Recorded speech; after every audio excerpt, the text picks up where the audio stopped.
I only knew Greg briefly, from the summer that I took over the campsite and he retired. He seemed harmless enough, if a bit strange, living in that nasty little caravan. As part of his official handover process, he gave me a big box of rule books that I was apparently supposed to give every camper when they arrived. I couldn't believe them. The amount of inches apart each tent had to be, the angle of pitch, permitted colours of guy ropes. No skipping ropes, marbles, conkers or throwing games. No singing with hand drums. I built a huge fire on the beach, invited the whole site for a big party and burned the lot. But then, awkward, Greg showed up. I guess he'd been collecting some things from his caravan and came to see what the noise was all about. You could tell he wasn't comfortable, but he sat down and tried to make conversation. I told him how beautiful I thought Shelmerston was, and he started telling me all about the wildlife here and the best places to spot birds. He was actually quite a sweet guy. He must have noticed what we were burning, but he never mentioned it. That was the last time I saw him. I always felt a bit guilty. I mean, I got him wrong. He wasn't that bad.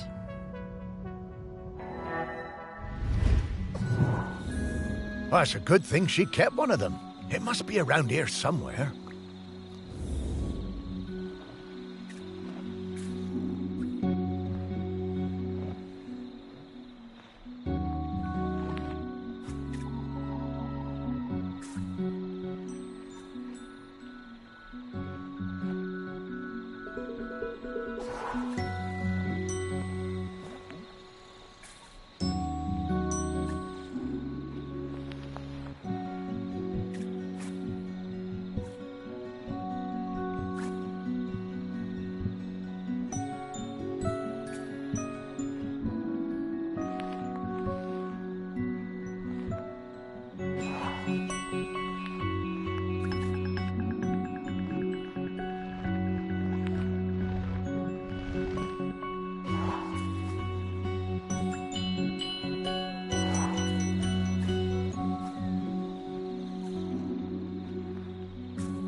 What's this about dogs having to be on leads the whole time?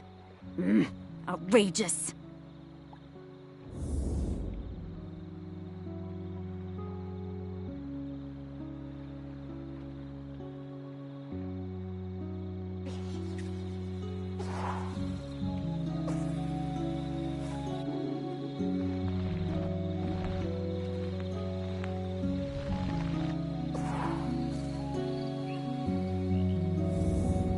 Getting the scent of Grenkins again, Morris. I'll pop up to let you know when we're close to one.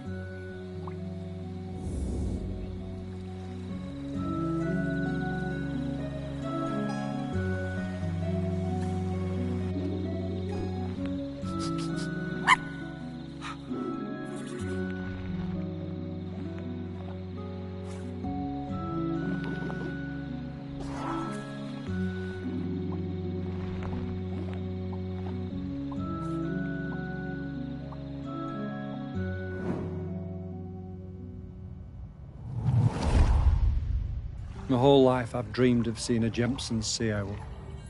One day, I read the news that a guy on this little island called Shelmerston had discovered one.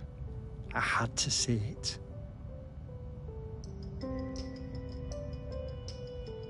The only B&B on the island booked up really fast, so I decided to stay at the temporary campsite set up by the guy who discovered the sea owl, Greg Litherland. The atmosphere was amazing. There were twitchers from all over the world come to see it. Greg had given the owl a name, David Abrahams. A bit weird, but I guess he was the one who found it. And because it had no mate, it was lonely, and he'd made a model female owl out of concrete. That's quite impressive. I got to know Greg a bit during my stay. He really seemed to resent all the noise and fuss on the island. His island, as he thought of it. And the irony was that he was the one who'd got everyone excited about coming to Shelmerston. Greg told us he'd take us up in groups to the owl's nest site, but I snuck up early with my camera. It saw me and it flew off hooting and I didn't get a picture. I was gutted. I had to make do with a picture of the model. It wasn't the same.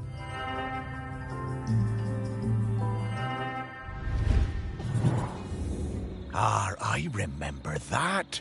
All those bird watchers suddenly arriving and nowhere for them to stay. I didn't think Greg had it in him to start a campsite, but he somehow pulled it together.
David Abrahams.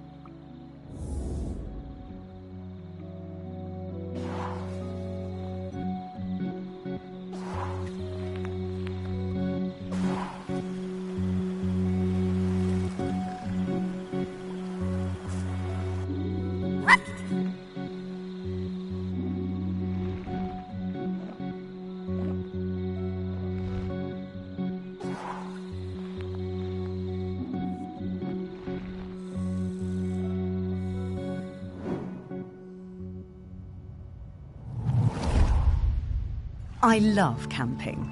We've come to Shelmerston every summer with the kids for years. OK, our tent is a bit bright, but that means the kids can always see it. Greg seemed angry about everything this year. He told us our tent was outside of the regulation colours, and being around the kids seemed to really upset him. But they were only being kids, just running around playing. Greg was blowing that bloody whistle every 5 minutes. One day, Greg confiscated my little one's kite. He was terrifying. We still sometimes get nightmares about it. I had to do something. When I saw Greg put the whistle down, I pinched it and took out the pea. You know, the thing that makes the noise. I threw that pea somewhere Greg would never find it. You should have seen his face when he blew his whistle and nothing happened.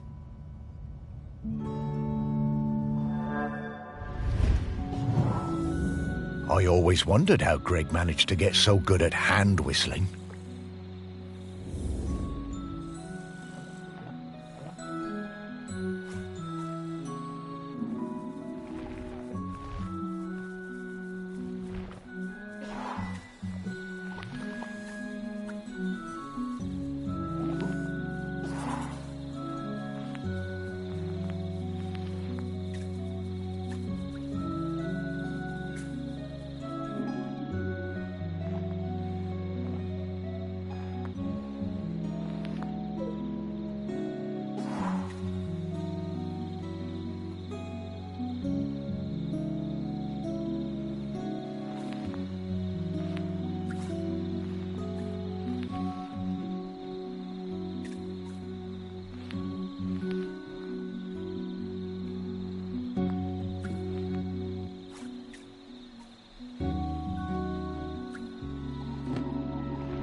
The smell of rabbit poo. It doesn't excite me the way it used to when I was alive.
Miles and I came to Shelmerston for the Sheller Cup final.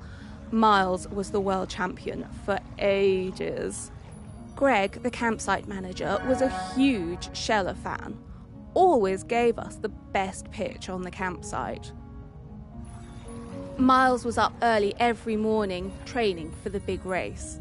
Greg would always be lurking in the background, taking photos. It became rather annoying. How many photos did he need? Oh God, and one time he turned up at our barbecue and wouldn't leave. The man could not take a hint. So, race day arrives and Greg is there with his camera, of course, getting in everyone's way. So Greg leans out into the track as the pack came past, Miles in the lead. And Miles goes crashing right into Greg. Total disaster. Miles goes down and Kwasi flies past him to win the race. Miles was absolutely gutted. He definitely would have won it. Later that night, all us Shellers were on our way back from the pub and we heard Greg outside his caravan, just sat by himself, crying. Miles, he was such a good sport, went over and spoke to him, invited him over to our camp for a drink. So then Greg came back and hung out with us, brought his camera and showed us all his Sheller race photos. You know, that guy was actually a pretty great photographer. By the end of the night, Miles had forgiven him. Miles was good like that.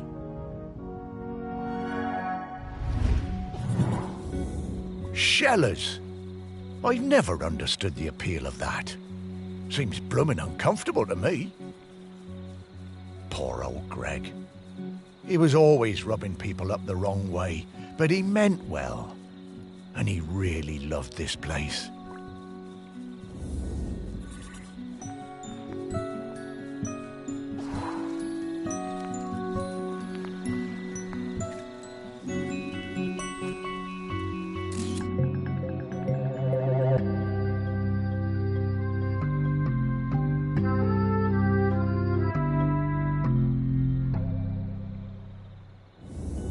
Oh, I wish we could use this. I am a very photogenic dog, you know.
Oh no, not this guy. Hello, ready for some fun?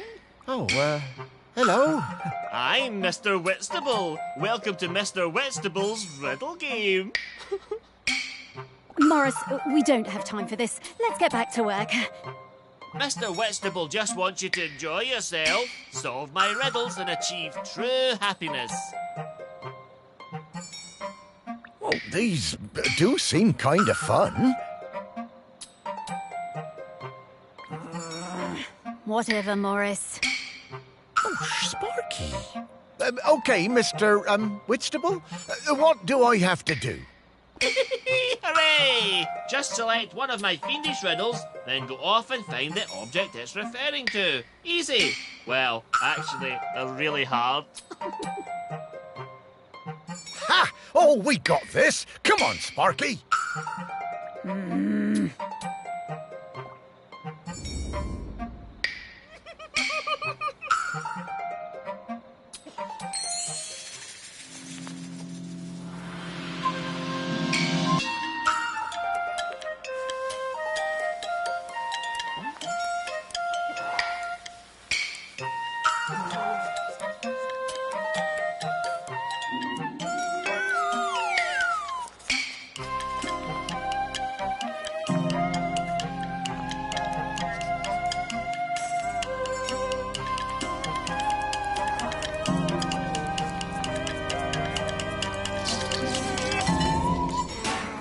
Mr. Whitstable. Oh, I'm sorry, Mr. Whitstable. These riddles are really hard. They are hard. Maybe unfair too. But hey, if you don't have what it takes to become a riddle master, Morris. No, I'm sure I can figure them out, Mr. Whitstable. OK, Morris, I'll give you another chance. You'll have to go back and choose which riddle you want to look for, and then think really hard about what the riddle could possibly... Oh, will do. Oh, thanks, Mr. Whitstable. Morris!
My best thing is throwing discs. I am really good. I like playing with Dan and Toddler. It's our favourite thing when we go camping on Shelmerston. One time, Greg Litherland came up the beach, all red-faced like an angry tomato. He pointed at a sign. It said, "No throwing games." He was yelling and shouting at us. He told me to give him my disc, but I wouldn't. I threw it high up into the air, and it went bang into a massive bird. Then the bird fell into the sea. I felt so awful. I never meant to hurt the birds. The whole thing was terrible. Mr. Liffeland was screaming. He waded into the sea, picked up that bird and carried it back to the beach. He was crying and crying. I'm sorry, Mr. Liffeland. Oh, Greg. Poor guy. Oh, and that poor bird. I guess that explains why he was always so prickly.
My best thing is throwing discs. I am really good. One time, Greg Litherland came up the beach and it went Mr. Litherland.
Things remind.